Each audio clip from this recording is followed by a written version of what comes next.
وہاں اپنے آپ کو بوسٹفل بنانا وہ ایروگینس ہے، اپنے آپ کو سپیریئر سمجھنا دوسروں سے. باقی عاجزی جو ہے انسان اپنے آپ کو سمجھے کہ جو کچھ مجھے ملا ہے اللہ تعالیٰ کے فضلوں سے ملا ہے، اور اللہ کے فضل میں مزید عاجزی دکھاؤں گی. ہیوملٹی ہونی چاہیے نا، غریب آدمی کی بھی مدد کرو، اس سے بھی آرام سے ملو، وہ تکبر بھی نہیں ہے. تو تکبر نہ دکھاؤ تو عاجزی ہے. تکبر کا اپوزٹ کیا ہے؟ عاجزی. ایروگینس کا اپوزٹ کیا ہے؟ ہیوملٹی. ٹھیک ہے، تو تم آپ فرق کر سکتی ہو، پڑھی لکھی ہو، 21 سال کی یونیورسٹی میں پڑھتی ہو، تو تمہیں پتہ ہونا چاہیے. باقی محبت سب کے لیے، نفرت کسی سے نہیں. اپنے دل میں کسی کے خلاف نفرت پیدا نہ کرو. اگر تمہارے سے کوئی نفرت کرتا ہے تو یہ تو نہیں ہو سکتا تم اس سے محبت کرو، لیکن اس کی ہمدردی کا تقاضا ہے، اس کو سمجھانے کی کوشش کرو. محبت اس سے یہی ہے کہ اس سے ہمدردی کرو کہ اللہ تعالیٰ اس کو سیدھے راستے پہ چلائے، اس کے لیے دعا کر دو. اور کسی کا غلط کام جو ہیں کوئی تمہارے سے اگر تکبر دکھاتا ہے تو وہ تمہیں اسی طرح تکبر دکھانے والا نہ بنائے. تم اس کے لیے دعا کرو، وہاں سے ہٹ جاؤ. کوئی یہ فضول باتیں میں تو ان باتوں میں نہیں پڑھ سکتی. ہاں میں تمہارے لیے دعا کروں گی اللہ تعالیٰ تمہیں ہدایت دے، اور پھر اس کے لیے دعا بھی کر لو. یہ محبت سب فرض کے لیے والی بات ہے. باقی یہ کہنا کہ دل میں تمہارے لیے محبت پیدا ہو جائے اسی طرح جس طرح تمہارے لیے اپنے ماں باپ کے لیے، پیارے لوگوں کے لیے محبت ہے، وہ محبت تو تم دشمن کے لیے پیدا نہیں کر سکتی اپنے اندر. دشمن کی محبت یہی ہے کہ اس کے لیے دعا کرو کہ اللہ تعالیٰ اس کو ہدایت دے. مسلمان نے لکھا ہے جو ہمدردی ہے وہی محبت ہے. میرا سوال ہے کہ شادی کے بعد ایک لڑکی اپنی زندگی کے سب سے بڑی تبدیلی کے دور سے گزرتی ہے. اگر وہ اپنی تعلیم، صلاحیتوں، دلچسپیوں اور زندگی کے مقاصد کو آگے بڑھانا چاہے تو اپنی بات کس حکمت سے کرے، اور ایسے صورتحال میں سسرال اور سب سے بڑھ کر خاوند کی کیا ذمہ داری ہے؟ جب شادی ہو جائے تو عورت کی سب سے بڑی ذمہ داری تو یہ ہے گھر کو سنبھالے. لڑکی کی بچے ہو جائیں تو بچوں کی تربیت کرے. اگر تعلیم حاصل کی ہوئی ہے تو وہ جو تعلیم جو ہے اس کا نیک اثر بچوں پہ بھی ڈالو. ایک ان پڑھ عورت جو ہے وہ اس طرح اچھی طرح تربیت نہیں کر سکتی بچوں کی جس طرح ایک نیک پڑھی لکھی عورت کر سکتی ہے. تو پہلی بات یہ ہے تمہارا اصل مقصد یہ ہونا چاہیے کہ میں نے گھر کو بھی حفاظت کرنی ہے اور بچوں کی تربیت کرنی ہے. یہی اسلام میں ڈویژن آف لیبر کا کانسیپٹ ہے کہ مردوں کا یہ کام ہے، عورتوں کا یہ کام ہے. گھروں کو سنبھالنا، گھروں کی نگرانی کرنا، بچوں کی تربیت کرنا. ہاں انسان ساتھ یہ بھی کہتا ہے کہ علم حاصل کرو تاکہ وہ علم تم آگے بچوں میں بھی پیدا کر سکو. اس لیے مسلم رضی اللہ عنہ نے بھی لکھا میں نے لجنہ بنائی تو اس لیے بنائی تاکہ عورتوں میں زیادہ سے زیادہ پڑھنے لکھنے کی عادت پیدا ہو اور اگلی نسل پڑھی لکھی پیدا ہو جائے.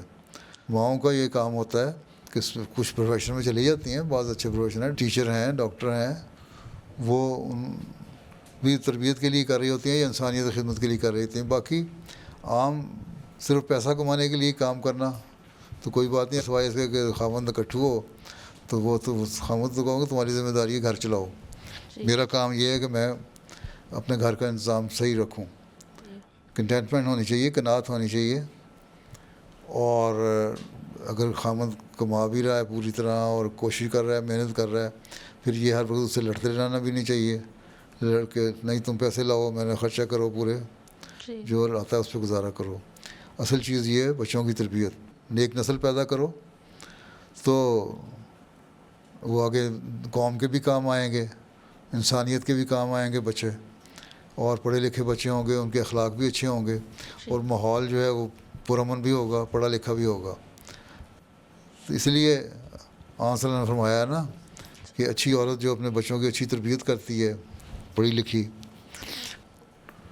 اس کے پاؤں کے نیچے جنت ہے. جنت یوں ہی مل جاتی ہے. تم تو ایک سورس آف جنت بن رہی ہو عورتیں، کہ تمہارے سے گزر کے جنت میں جاتا ہے بندہ عورتوں کے ذریعے سے. ٹھیک ہے جی الحمدللہ. تو مردوں کے ذریعے سے نہیں جاتا. مردوں کو نہیں کہا تم جنت میں جانے والے ہو، عورتوں کو فرمایا. اس لیے حدیث یہ بھی ہے کسی شخص کے 3 بیٹیاں پیدا ہوں اور وہ ان کی اچھی تربیت کرے اور وہ پڑھی لکھی ہوں اور آگے نسلوں کو سنبھالنے والی ہوں تو وہ اس نے اپنے لیے بھی جنت بنا لی. یعنی پھر لڑکیاں کے ذریعے سے ہی جنت اس ماں باپ کو مل رہی ہے. تو تم تو ہر وقت سورس آف جنت بن رہی ہو, تمہیں کیا فکر ہے؟ صرف اپنی خیال رکھو کہ ہم نے کس طرح اپنے کام پورے کرنے ہیں. قناعت ہونی چاہیے. قناعت کو پتہ نہیں کیا ہوتی ہے؟ کنٹینٹمنٹ ہونی چاہیے تاکہ انسان راضی رہے اس پہ اور جو اس کے مقصد ہے وہ پورا کرے. غلط ڈیمانڈز بھی نہیں ہونی چاہیے خامد سے, اور خامد کا بھی کام ہے کہ جو بیوی کی ریکوائرمنٹ اور ڈیمانڈز ہیں ان کو بھی پورا کرے, اور سسرال والوں کا بھی کام ہے کہ جو بہو بیاہ کے لاتے ہیں اس سے نیک سلوک کریں. حضرت مسیح صاحب نے بھی اس کو اس بارے میں یہی فرمایا کہ خامد کو سسرال والوں کو دیکھنا چاہیے وہ کسی کی بیٹی کو بیاہ کے جب گھر میں لاتے ہیں تو اس کے جذبات کا بھی خیال رکھیں. وہ اپنے گھر کو چھوڑ کے آتی ہے تو اس کو تم یوں ہی سمجھ لو کہ پاؤں کی جوتی ہے, آج نہیں تو کل بدل دوں گا, کس کو طلاق دے دوں, کسی اور سے شادی کر لوں. وہ غلط طریقہ ہے. اور وہ جو یہ لوگ کرتے ہیں گناہ کرتے ہیں. پھر یہ بعض اسلام پہ بھی اعتراض ہو جاتا ہے کہ جی اسلام میں 4 شادیوں کی اجازت ہوگی. وہ بھی مجبوری کی صورت میں ہے اور اس کی بڑی کنڈیشنز ہیں. بلکہ حضرت مسلم نے لکھا ہے کہ اگر عورت کو شک ہو نا کہ لڑکا کہیں شادی نہ کر لے دوبارہ, تو عورت شادی سے پہلے اسے بانڈ لکھوا سکتی ہے لڑکی کہ تم شادی نہیں کرو گے, اور وہ پابند ہے کہ شادی نہیں کرے گا پھر دوسری, چاہے اس کی ضرورت ہو. یہ بھی اسلام کہتا ہے. تو اسلام نے تو بہت سارے حقوق دیے ہیں عورتوں کو, اور مردوں کو کہا ہے ان کی ذمہ داریاں ادا کرو. اس لیے فکر نہ کرو تم. میرا سوال یہ ہے کہ اسلام میں شادی اور خاندان بنانے کو بہت اہمیت دی گئی ہے, تاہم ایسی کوئی واضح بنیاد نظر نہیں آتی جس میں شادی نہ کرنے کو صریحاً گناہ قرار دیا گیا ہو یا اس پر کسی سزا کا ذکر ہو. کیا اس بنا پر یہ خیال درست ہے کہ اگر کوئی شخص اپنی مرضی سے شادی نہ کرنے کا فیصلہ کرے تو اسلامی تعلیمات کے اعتبار سے وہ گناہ گار نہیں ہوگا؟ کہیں نہیں لکھا ہوا گناہ گار ہوگا. آنسر نے فرمایا کہ تم لوگ میرے سے اگر تعلق ہے تو میری سنت پہ عمل کرو. میں نے شادیاں بھی کیں, میرے بچے بھی ہوئے, میری سنت پہ عمل کرو تو تمہیں فائدہ ہے. کہ یہی نہیں فرمایا تمہیں گناہ ہوگا یا تم عذاب میں ڈالے جاؤ گے. بعض مجبوریاں ہوتی ہیں, بعض شادی نہیں بھی کرتے, نہیں کر سکتے, تو کوئی بات نہیں. لیکن یہ جو ہے نا گناہ ہوگا, اس کا میں نے ایک تفصیلی جواب بھی کہیں دیا ہو, دوبارہ میرا خیال چھپ جائے گا اخبار میں بھی, اس میں بھی تم پڑھ لینا. کوئی گناہ نہیں ہے شادی اگر نہیں ہے مجبوری کی وجہ سے. لیکن آن سلم کا یہ فرمان ہے نا کہ میری سنت پہ عمل کرو اگر مجھ سے تعلق ہے, تو وہ سنت تو یہی ہے پھر شادیاں کرنی. ٹھیک ہے, مجبوری نہ ہو تو کرنی چاہیے. ٹھیک ہے, اور مجبوری ہو تو انسان اپنی مجبوری خود جانتا ہے یا اللہ تعالیٰ جانتا ہے. کوئی کسی کے دل میں بیٹھ کے نہیں دیکھ سکتا, مجھے کیا پتا تمہارے دل میں کیا ہے. ٹھیک ہے نا. جزاک اللہ حضور. حضور میرا سوال ہے کہ آج کل کچھ اساتذہ یا لوگ جو میڈیا سے متاثر ہوتے ہیں وہ اسلام کے بارے میں غلط فہمیاں رکھتے ہیں, جیسے حجاب یا خواتین کے حقوق. چاہے ہم کتنی ہی وضاحت اور اخلاق کے ساتھ بات کریں کہ اسلام نے عورت کو کس قدر شخصی آزادی اور حقوق دیے ہیں, لوگ پھر بھی سمجھتے ہیں کہ شاید ہم کچھ چھپانے کی کوشش کر رہے ہیں. ہم ایسی غلط فہمیوں کو دور کرنے کے لیے کیا کر سکتے ہیں؟ وہ ایک پنجابی کی مثال ہے کہ گھر سے میں آیا ہوں اور میرے گھر کی خبریں تم دے رہی ہو. اس کو اردو ورژن میں نے بتا دیا. تو میں کروں میں آیا تو سندیسے تم دمیں ہے. یہ پنجابی کا محاورہ ہے. یعنی کہ جو میرا مذہب ہے, مجھے دین ہے, جو مجھے پتہ ہے کہ کیا ہے, اس پہ میں عمل کر رہی ہوں اور اس پہ میں خوش ہوں. تو تمہیں میری اس سے کیا تکلیف ہے؟ یہ صرف شیطانی خیالات ہوتے ہیں جو ماحول میں شیطان پیدا کر رہا ہے. اور یہ تو شیطان نے آدم کی پیدائش سے وقت ہی کہہ دیا تھا کہ میں انسان کو بھڑکاؤں گا. اور بہت سارے لوگ جو ہیں اللہ تعالیٰ کو کہہ دیا تھا کہ چیلنج کیا تھا کہ تیری بات نہیں مانیں گے, میرے پیچھے چلیں گے. تو اللہ تعالیٰ نے یہ نہیں کہا تھا کہ تم میرے پیچھے نہیں چلیں گے, بہت سارے لوگ نیک ہو جائیں گے. اللہ تعالیٰ نے ٹھیک ہے تم بھڑکاؤ ان کو, تمہیں مہلت دیتا ہوں. اس نے مہلت مانگی تھی, مجھے قیامت تک مہلت دے دے لوگوں کو بھڑکانے کی. آپ نے کہا حافظہ ہونا تم, قرآن شریف میں ترجمہ بھی سیکھا آتا ہو تو پھر یہ بھی لکھا پڑھا ہوگا کہ اللہ تعالیٰ نے کہا کہ ٹھیک ہے تمہیں مہلت ہے, لیکن تمہیں اور تمہارے جیسے لوگوں کو میں جہنم سے بھر دوں گا پھر بعد میں. آخری زندگی تو آخر کی ہے نا. تو اس لیے ان سے کہو کہ ہم اس بات پہ خوش ہیں. تو تمہیں کہ اگر تمہارے چہرے سے ڈپریشن نظر آتا ہے پردہ کر کے حجاب پہن کے, تو پھر اس کے بعد وہ یہی کہیں گے اوپریسڈ ہیں. اگر تم ڈپریسڈ ہو تو لوگ اوپریسڈ سمجھیں گے. اگر تم ڈپریس نہیں ہو تو کوئی نہیں تمہیں سمجھے گا. تم کہیں گے تو اپنی خوشی سے کر رہی ہے ساری باتیں. تو تم لوگوں کو بتاؤ کہ ہم اس کو صحیح سمجھتے ہیں, یہ اسلامی تعلیم ہے, ہم اس پہ عمل کر رہے ہیں. اسلام یہ کہتا ہے کہ یہ تمہارا مذہب ہے, اس پہ عمل کرو.